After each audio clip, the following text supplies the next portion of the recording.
Okay, so today we have Jade Kinton, Kai and Cecilia talking on behalf of We Are Donors. Jade and Kai are both medical students with an interest in organ donation and the kind of issues that surround it. And I believe Cecilia has been a recipient of one or maybe more organs. So very excited to let them tell you all about that. And I think Jade will kick us off. So thank you all for coming, and please go ahead.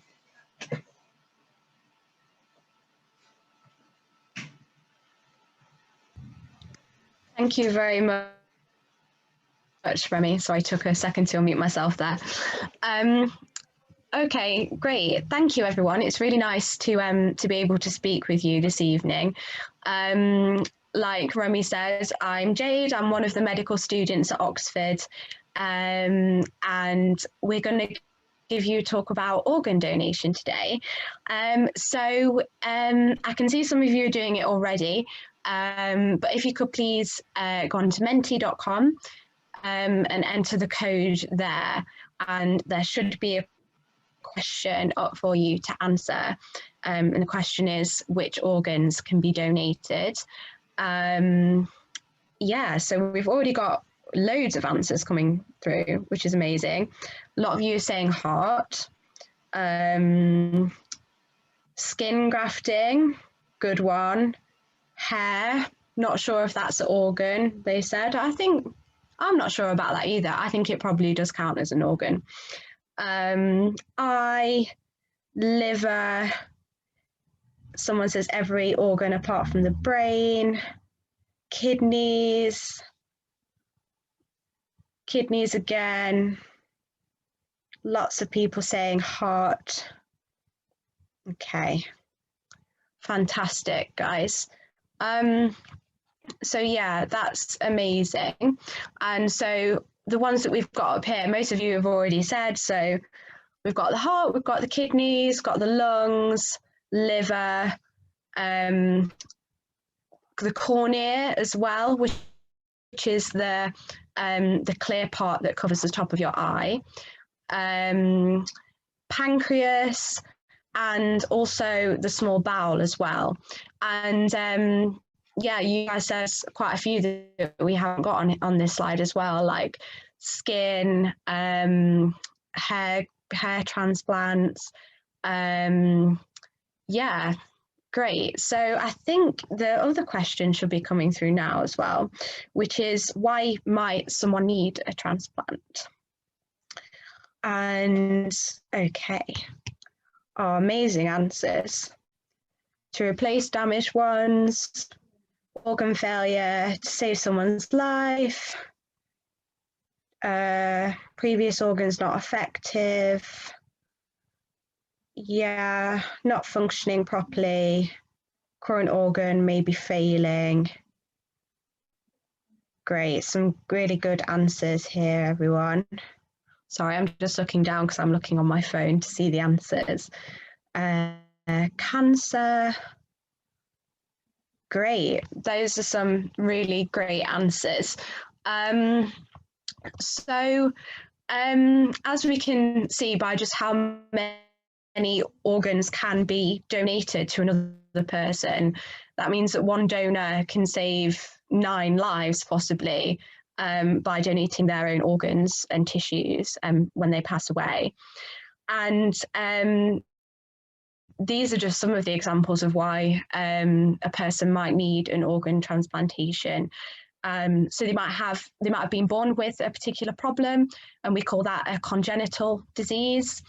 They might have a genetic condition that means that their organs wear out a lot earlier than they should. So for example, cystic fibrosis, or PCKD, which stands for polycystic kidney disease. Lots of infections, and lots of other medical conditions as well. So diabetes might mean that you'll need a pancreas transplant as well as a kidney transplant, liver disease, lupus as well. So there are just so many reasons why.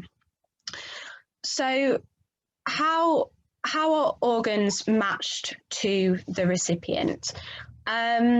You've probably heard about the process of matching, and there are kind of several categories in which the organs have to be matched. So, for example, blood grouping, like ABO blood grouping, has to match. But really importantly, doctors worry about antigens on cells called HLA, which stands for human leukocyte antigen. And the HLA genes are very variable, and there are thousands of the alleles. So that means you can get all types of combinations. So when they're very variable, we call this polymorphic. So as I'm sure you can understand, that if the HLA doesn't match, then that means that the recipient's body won't recognize that cell as being its own, and so it will attack it. So T cells might attack the donor organ, or B cells might produce antibodies to attack the donor organ.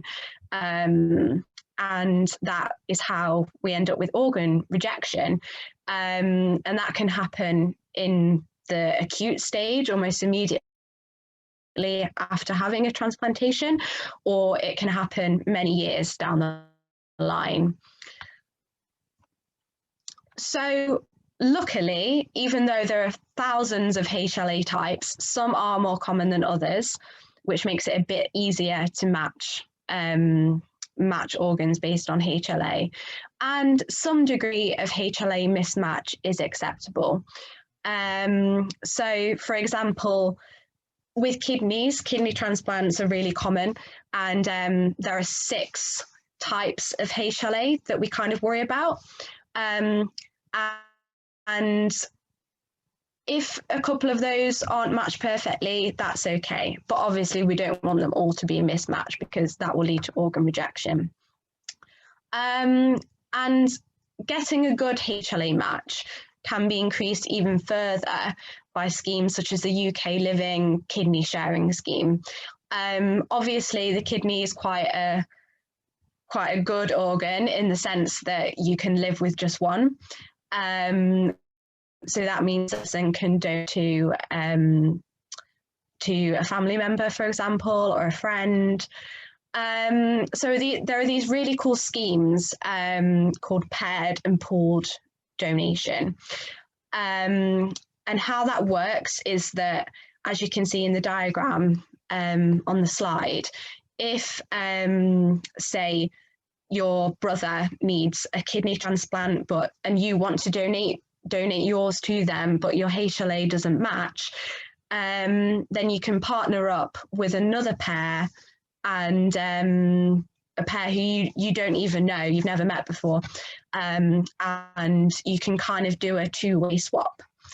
And that means that a lot more transplantations can be achieved by this scheme.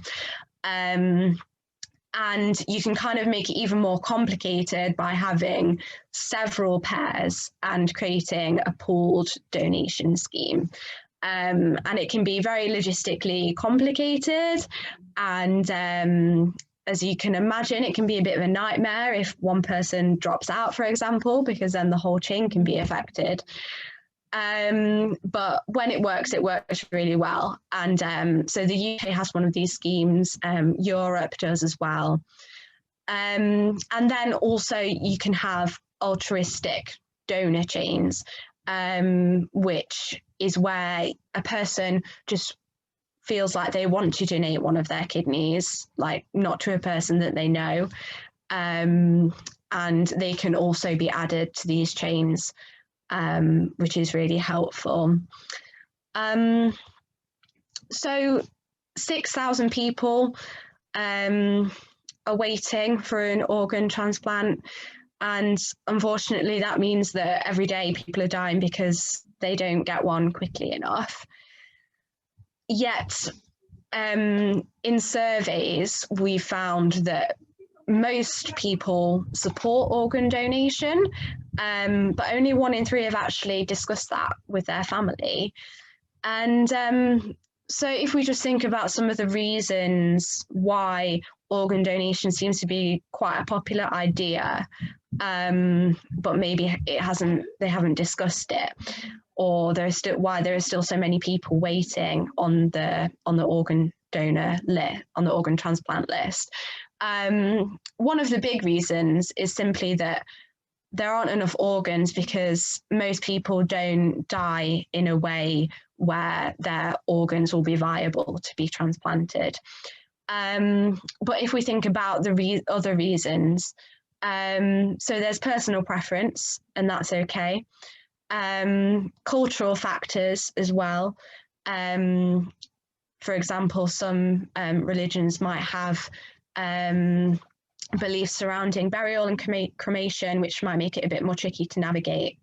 But there's also a lot of misinformation out there as well. And that's kind of what We Are Donors is trying to correct.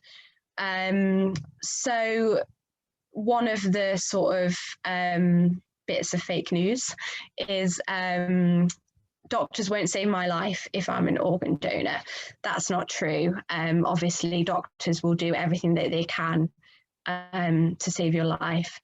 And the discussion about organ donation will only be approached when there's nothing more that can be done.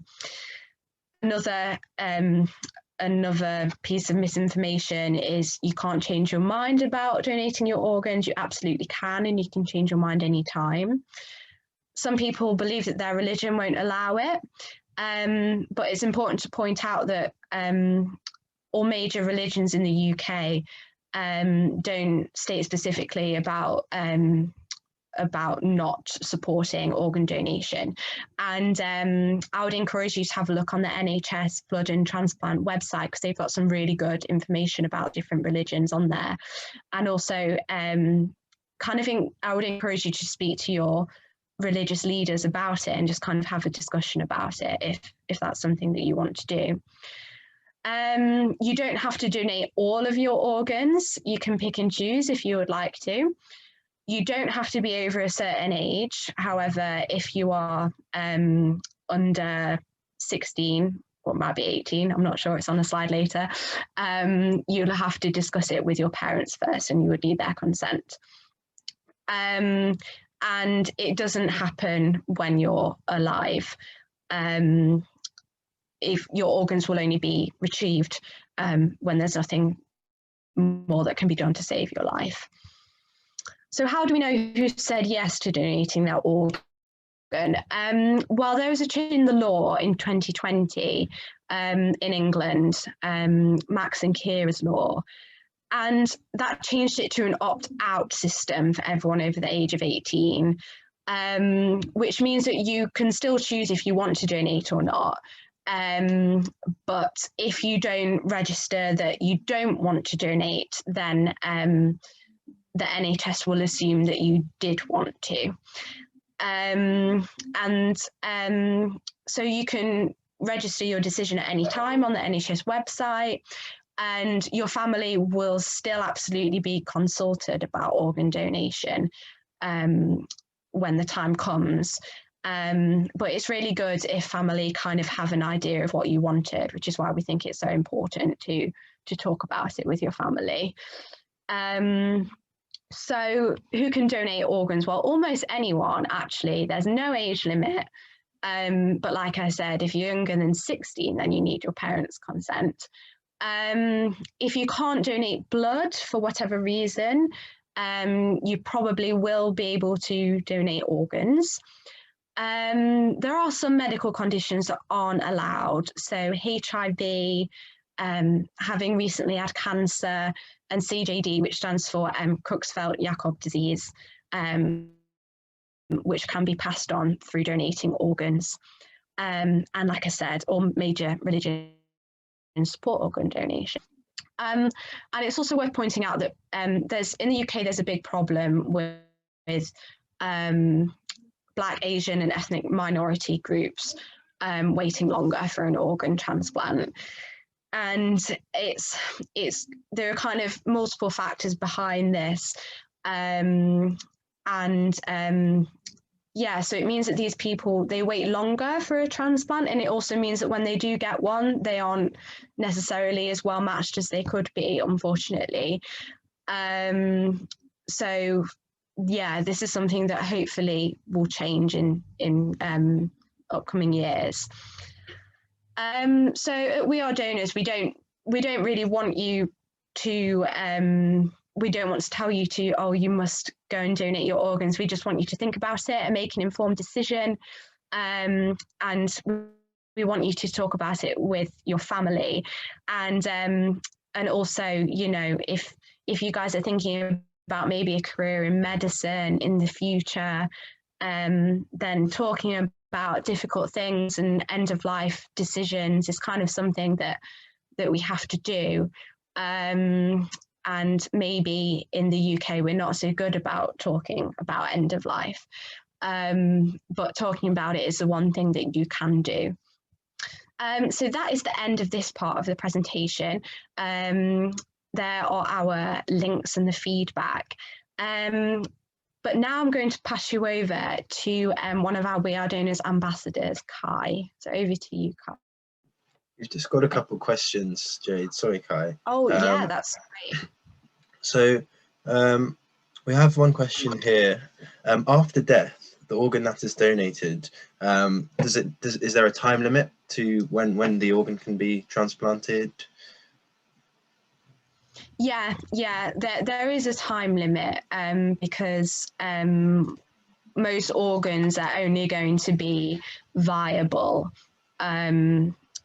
after so many hours. I think it's I can't remember how many hours it is exactly, but you know, they're trying to be kept viable for as long as possible by keeping them in ice, for example.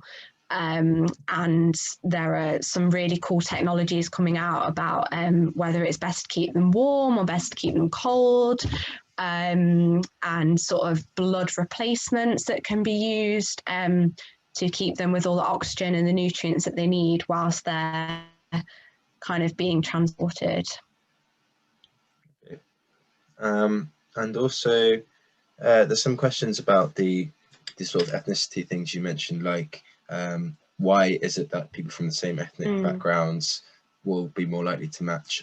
And I don't know, what do you think is, how can we improve the amount of organs available for minorities? Well, it's HLA, like we talked about, is you get your HLA type by your genetics, by your parents, and it's half from mum, half from dad. And so obviously people from different racial groups are more genetically related to each other. So receiving an organ from a person of your same ethnicity means that it will most likely be matched based on the HLA. And also people from BAME backgrounds are more likely to have diseases such as high blood pressure and diabetes, and that can mean that they might need a kidney transplant, for example. But yeah, I mean, I think one of the doctors from We Are Donors, Matt, is on the call. I don't know if he has anything to add to that. But from what I understand, it's kind of a numbers issue and maybe an education issue as well, which obviously We Are Donors is trying to do something about. Yes, important work. Thanks so much, Jade. We've got a couple of questions as well about what happens if somebody passes away. Can their family make a statement about whether they would have wanted their organs to? Yeah, just as in, can the family make the overall decision? Is that the question, or? So we've got a specific question. If the person had not opted out, but their family believed that they wouldn't want their organs donated, would they be able to influence that decision? Yeah, absolutely.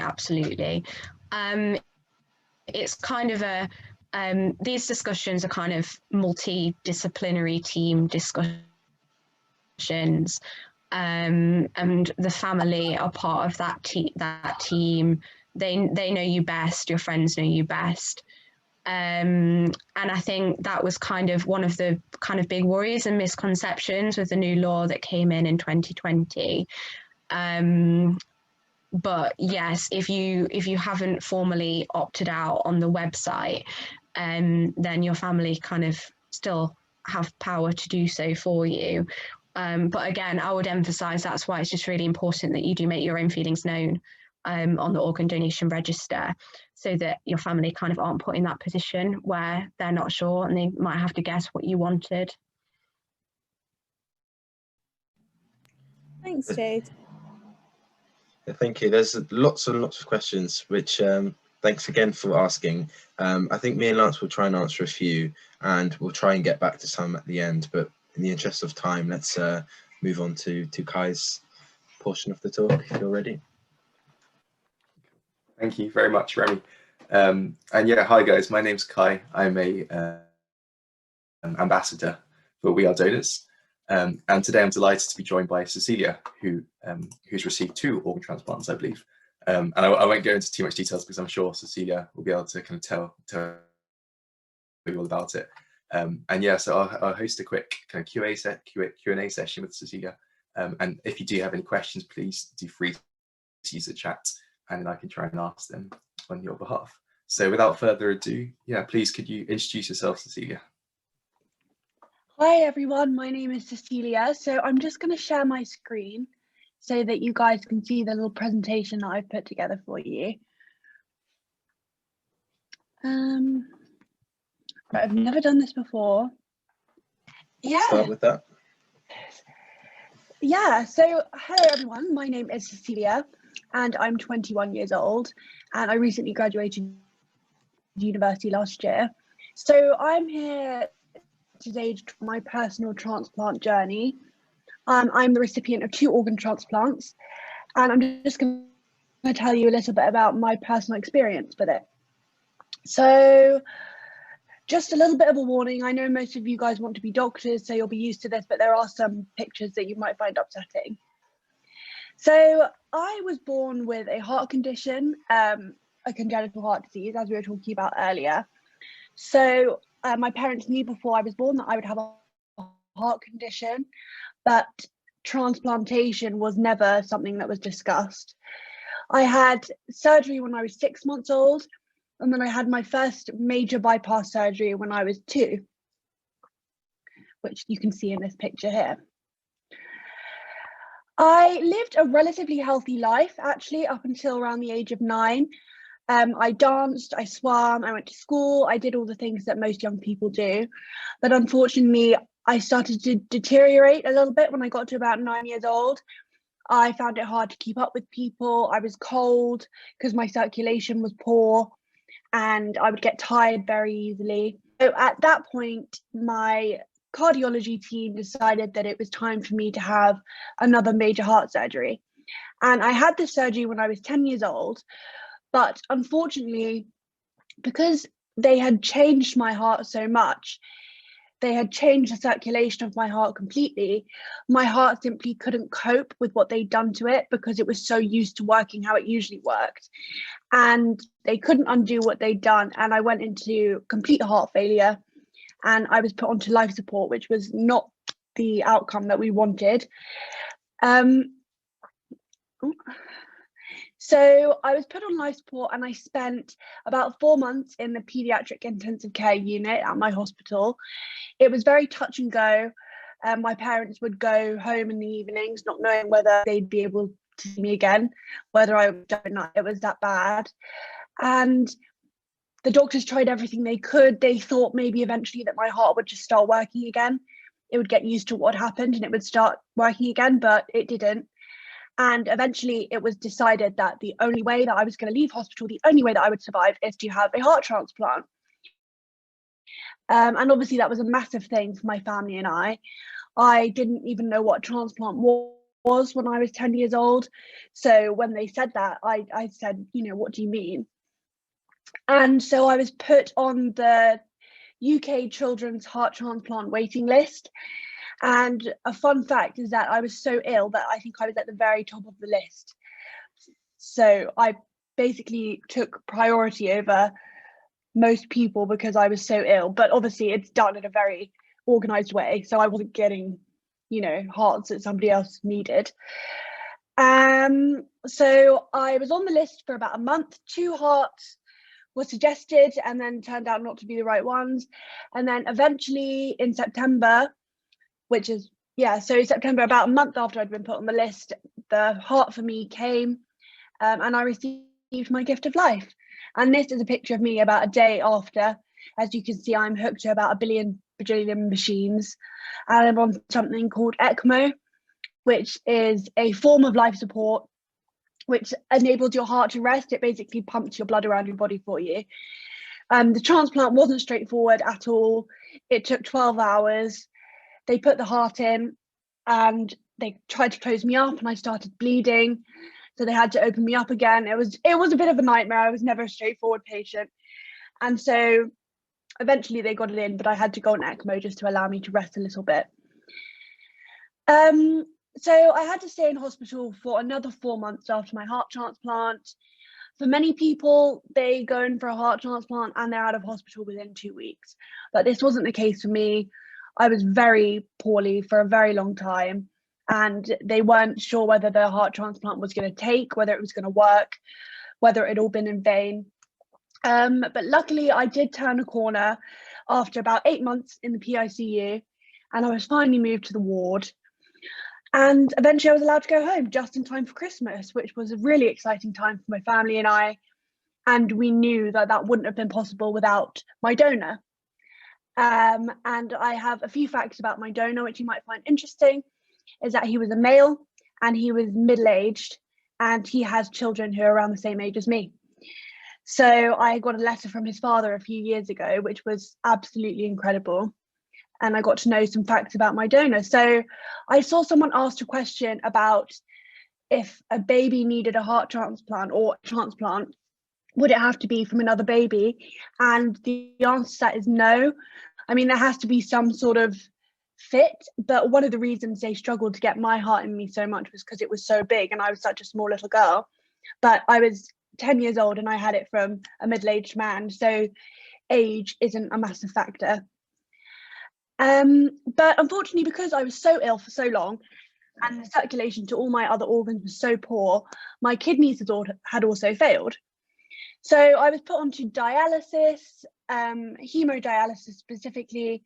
I had it 3 times a week, and I'm sure most of you know, but dialysis basically does the job of the kidney. It takes your blood out of your body, it filters it, and then it puts it back in for you. And I was missing 2 days of school every week, and this was around the time, what years would I have been in? I think like 7, 8, 9. So not too important, but it was not a nice thing to have to miss 2 days of school every week. It wasn't good for my social life. It wasn't good for my confidence. As you see, I'm looking very miserable here. I think that was taken on my last dialysis, or one of my last dialysis sessions before my transplant. So I was on dialysis for about 1.5 years, and they decided once again, your kidneys aren't going to come back. They're not going to suddenly work again, although they thought they might. So the only option is a kidney transplant. So this is me a day after the operation. It's the only operation that I've ever had in my life that actually went smoothly. They said as soon as they undid the clamps, the kidney started producing urine immediately, which is absolutely fantastic. And my kidney was from my mum. So it was a very good match, good familial match, and really nice for her to be able to do something like that for me. And I think she really liked the fact that after seeing me ill for so long, she could finally have a hands-on role in helping me get better. And my kidney has worked like an absolute dream ever since. It's a wonderful kidney, so I thank her for that. Unfortunately, I was diagnosed with a brain tumor a couple of years after my kidney transplant. And as most of you will know, any person who has an organ transplant has to take immunosuppressant drugs for the rest of their life, which lower the immune system so that they don't fight off and reject the transplanted organs. And that's just a fact of life for me. I'll always have to be on those medications, but honestly, it's a very small price to pay. Unfortunately, in a very small number of patients, we can develop something called PTLD, and it's post-transplant I always forget, but it's a form of lymphoma. And I was unfortunate to develop this. It's something to do with the immunosuppressant drugs in your immune system. And fun fact again, I was on holiday in Turkey when this happened. And I felt really ill and they had to fly me home by air ambulance, and it was a bit of a nightmare. I don't do things by halves. And so it was found out that I had 2 brain tumours and 2 spinal tumours. So I had to have chemotherapy and radiotherapy, and I lost all my hair, and I missed another whole year of school. And this was while I was doing my GCSEs, so it wasn't, the best and most convenient time. So overall, I did actually overcome the cancer, thank God, and I'm really well now, and it doesn't affect me at all nowadays. So overall, I've had 2 solid organ transplants, and I missed 2 whole years of school, and I was diagnosed with and overcame cancer. However, I have now graduated university. I've become an ambassador for organ donation. I did my work through We Are Donors when I was in university. I was with We Are Donors for my whole 3 years. I did journalism. I wasn't a med student. And I do talks now, and I work with NHS Blood and Transplant to try and promote conversation surrounding organ donation, which is what you guys are here for today, which is so important. I now model, which is really random, but for an agency that promotes the representation of people with disabilities and visible differences, which is another thing that's really important to me. As someone with a really fat scar down my chest, I'd love to see more of that in the media. So that's something really exciting. And I live a very happy, and as healthy as I can have life. And I wouldn't have any of that without my life-saving transplants. My wonderful donors, one of which is my mum, and of course, my amazing donor who, did something very selfless and decided to donate their organs. And of course, I think about his family all the time, and the fact that they also made a very, very important decision during a tragic time in their lives as well. So I'll always thank them for that. So yeah, that's pretty much like a summary of my personal story. Thank you so much for watching. I will say, I always end on this note, is that please remember to talk to your friends and family about your thoughts and feelings about organ donation. It's really, really important that your family knows what you think about it, because as Jade was explaining earlier, through the process of donation, your family will always be approached before anything happens. And a lot of time they do have quite a significant say in whether your organs will be donated or not. And that they'll always go off, discussions will always go off whether you have opted in or out. But it really, really helps the transplant team, the doctors, and your family if they have an idea of what your general thoughts and feelings are and whether you're leaning towards or away from it. So that's my final note. I'd always say talk to whoever you can about it, and it's really good discussion about it. And yeah, I'm really happy to answer any questions you may have. Thank you. Thank you so much, Cecilia. It's a truly inspiring and an amazing story that you have. And like you said, the gifts of life that people have given you have really transformed your life, and it's really amazing to see. Thank you. Yeah, we have had a couple of questions, and like I said before, if anyone does have any questions they want to pose to Cecilia, please do feel free to use the chat. We had a couple, I think, from Vidu Shani, who's asked about how long was the whole kind of dialysis process when you So from start to finish, I would arrive from arrival to departure from the hospital. It was about 5 hours in total. It would depend on how much fluid they had to take off you that day. So they'd weigh you before your session, and calculate how much they wanted to take off. And so it would depend on that. So anywhere from about 4 to 5 hours, but that's hemodialysis. And I know other types of dialysis do take a lot longer, like some people all night, but that was my experience with hemo. Okay. And then we just had a question come in regarding the, I guess, the transplant process. So were you actually conscious during the surgery? No, not during the surgery. I was conscious for quite a lot of my stay during hospital, despite the fact that I was on life support. I was pretty like aware of what was going on, and I remember the night that the nurse came in and told my family that the heart had come. No one was telling me anything, and I was like, what's going on? And they were like, nothing. And I said, is it my heart? And they were like, oh, how did you know? I'm not supposed to know this. But no, I was put to sleep like any other operation, and I don't remember a thing about that, or probably weeks or months afterwards. And same for the kidney transplant, except I was conscious and awake a lot quicker afterwards. Okay. And yeah, I was wondering if you could talk more about just kind of what it was like really to be in hospital for such a long time, but also during the period of time when most people are at school, which I guess is something we all kind of take for granted. Yeah. It must have been really tough to move Yeah. in and out. And I think a lot of young kids are like, oh, I hate school. I'd love to take some time out of school. And when I originally went in for my surgery, I was only supposed to miss about 2 or 3 weeks of school, and I couldn't wait. I was so excited. I was like, yes, gonna be pampered for 3 weeks. But obviously that ended up being, you know, over a year. And it's very isolating, especially when you're spending all of your days with doctors, nurses, and your parents. And all I wanted was to be in school. I used to talk about it all the time. I used to have dreams that I was in school. My parents would bring my school uniform into the hospital just so that I could look at it. And I'm not being like, honestly, like all I wanted to be was to be at school.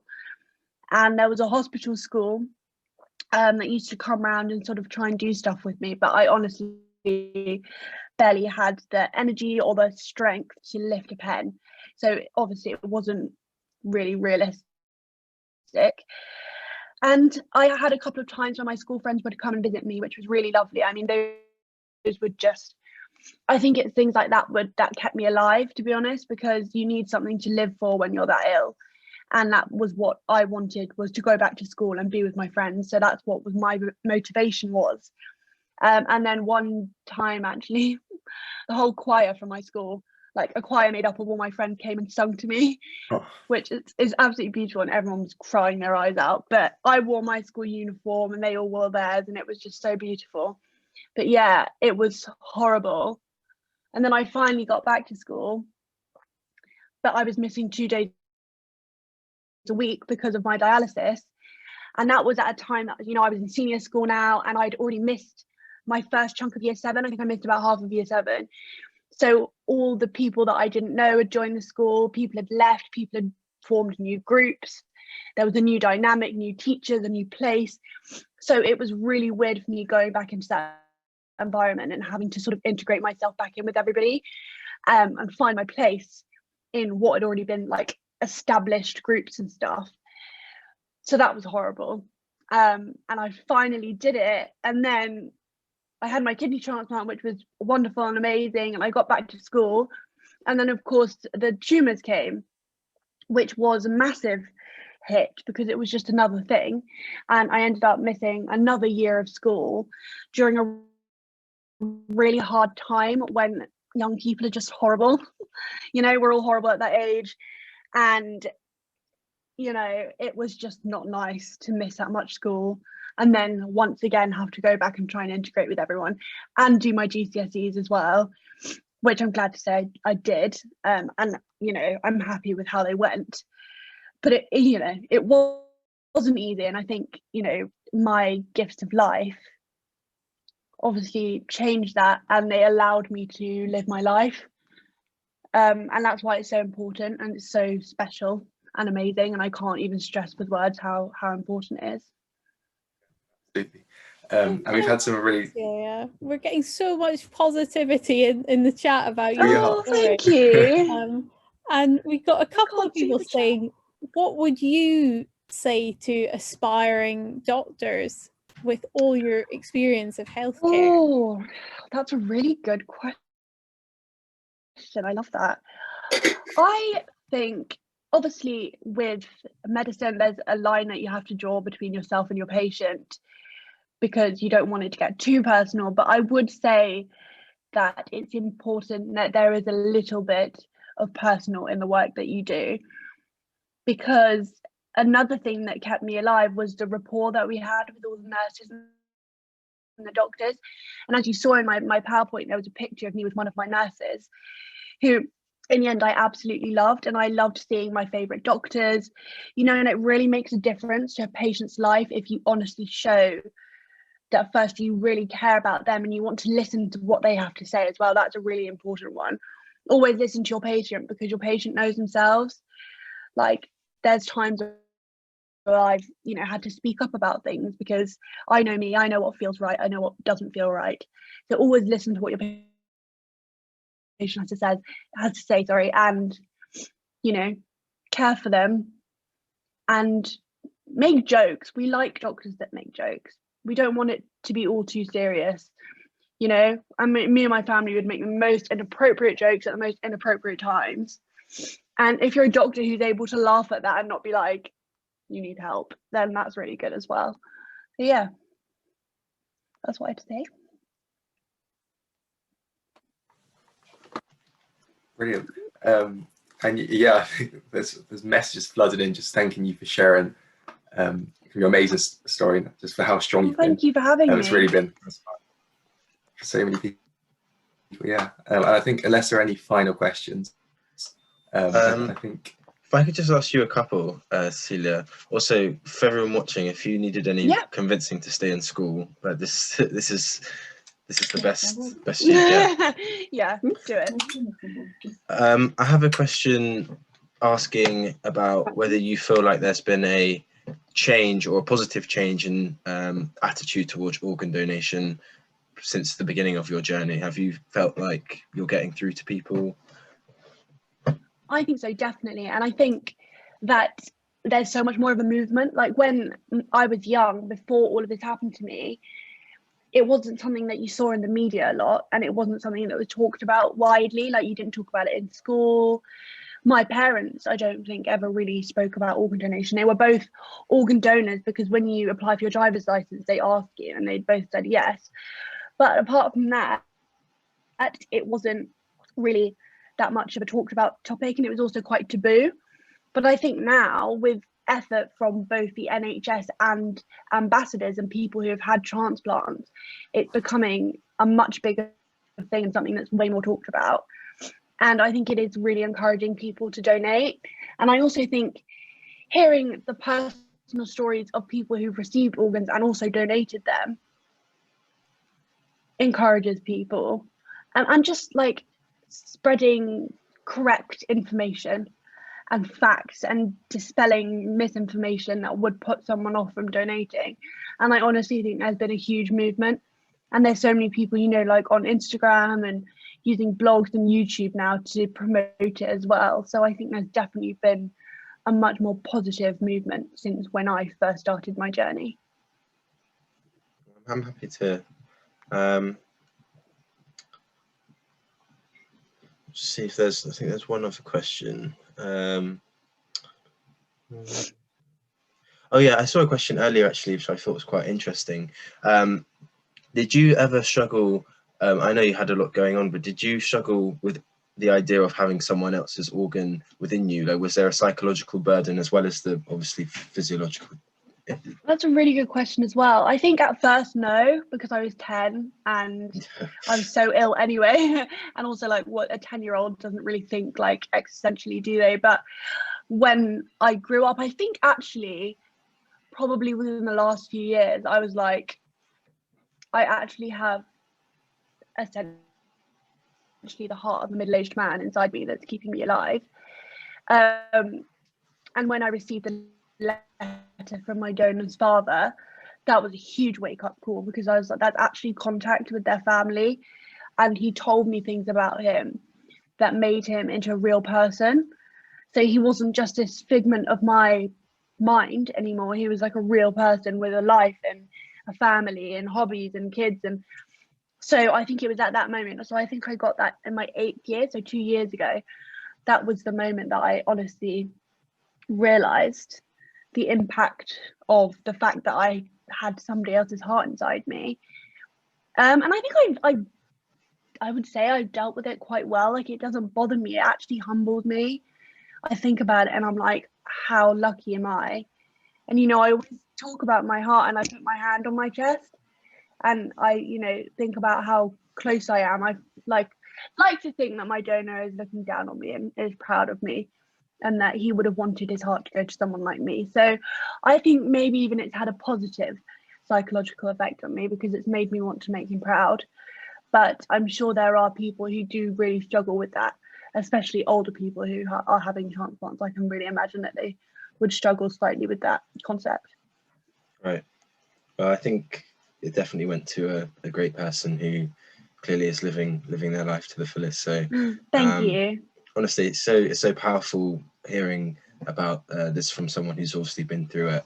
And as you can see in the chat, there's a lot of thanks and a lot of engagement with your story. So thank you, Cecilia, and thank you, Jade and Kai, for speaking around organ donation a bit more. I think, you know, we've passed the 45 minutes now. There are a few more questions, but I think we've covered a lot of them. I'll answer a couple more myself as well, but I think we can wrap up there. Thank you everyone so much for coming. Thank you once again to our speakers, and thank you, Lance, as well, for helping out on the chat.